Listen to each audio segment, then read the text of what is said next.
जय हिंद दोस्तों। आज हम बात करने वाले हैं मतदाता फॉर्म की एक ऐसी गलती के बारे में। एक ऐसी छोटी सी चूक जो लोगों को सीधा जेल भेज रही है।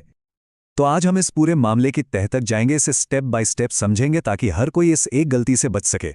हम देखेंगे कि भाई ये गिरफ्तारियां हो क्यों रही हैं, ये एसआईआर प्रक्रिया आखिर है क्या चीज़, वो कौन सी एक छोटी सी भूल है जो इतनी भारी पड़ रही है, और सबसे ज़रूरी, इससे बचने का सही सेफ तरीका क्या है। तो चलिए शुरू करते हैं।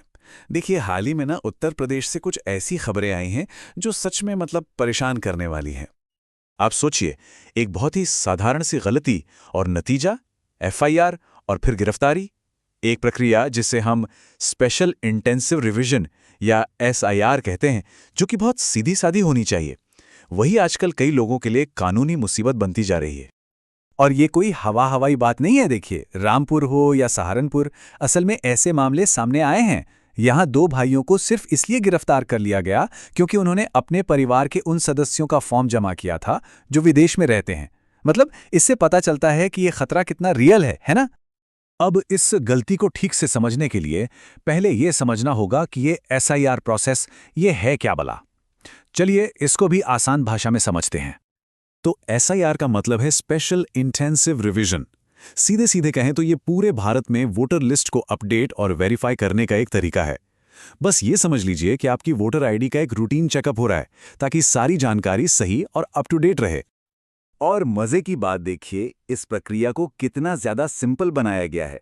ज्यादातर मामलों में तो आपको कोई डॉक्यूमेंट देने की जरूरत ही नहीं है। और यही बात इन गिरफ्तारियों को और भी ज्यादा चौंकाने वाली बना देती है कि भाई इतने आसान से काम में कोई जेल कैसे पहुंच सकता है। तो सबसे बड़ा सवाल तो यही उठता है ना कि अगर नियम इतने आसान हैं, प्रोसेस इतना सिंपल है, तो फिर लोग गिरफ्तार क्यों हो रहे हैं? आखिर गड़बड़ हो कहां रही है? तो चलिए अब सीधे उस एक पॉइंट पर आते हैं, उस एक गलती पर जो इन सारी परेशानियों की जड़ है। बस यहीं पर सारी गड़बड़ हो रही है।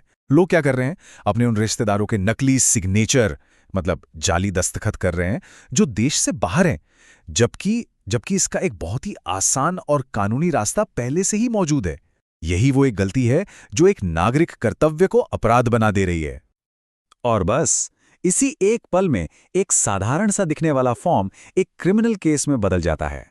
सोचिए, जब अधिकारी वेरिफिकेशन करते हैं और उन्हें पता चलता है कि अरे, जिसके दस्तखत है वो इंसान तो देश में है ही नहीं, तो ये जालसाजी, ये फ्रॉड आसानी से पकड़ में आ जाता है। और फिर शुरू होती है कानूनी कार्रवाई। ठीक है, तो अब जब हमें पता चल गया है कि गलती क्या है, तो सबसे जरूरी ये जानना है कि इसका सही तरीका क्या है। चलिए अब चुनाव आयोग का बताया हुआ वो सीधा और सेफ तरीका देखते हैं जिससे कोई भी इस मुसीबत में पड़ने से बच सकता है। ये बहुत ही सिंपल है। ध्यान से देखिए, आपको बस अपने रिश्तेदार की सारी डिटेल्स फॉर्म में सही सही भरनी है। अब जब सिग्नेचर की बारी आए तो वहां उनका साइन नहीं करना है, बिल्कुल नहीं।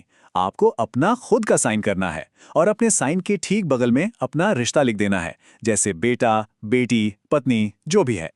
बस इतना ही करना है और फॉर्म जमा कर देना है। देखा कितना आसान और कानूनी तरीका है। तो अब सवाल ये है कि ये जानकारी इतनी जरूरी क्यों है और इसे ज्यादा से ज्यादा लोगों तक पहुंचाना क्यों जरूरी है? चलिए इस पर बात करते हैं। देखिए, ये समझना बहुत जरूरी है कि किसी और के दस्तखत करना, सिग्नेचर की जालसाजी, ये कोई छोटी मोटी कागजी भूल नहीं है।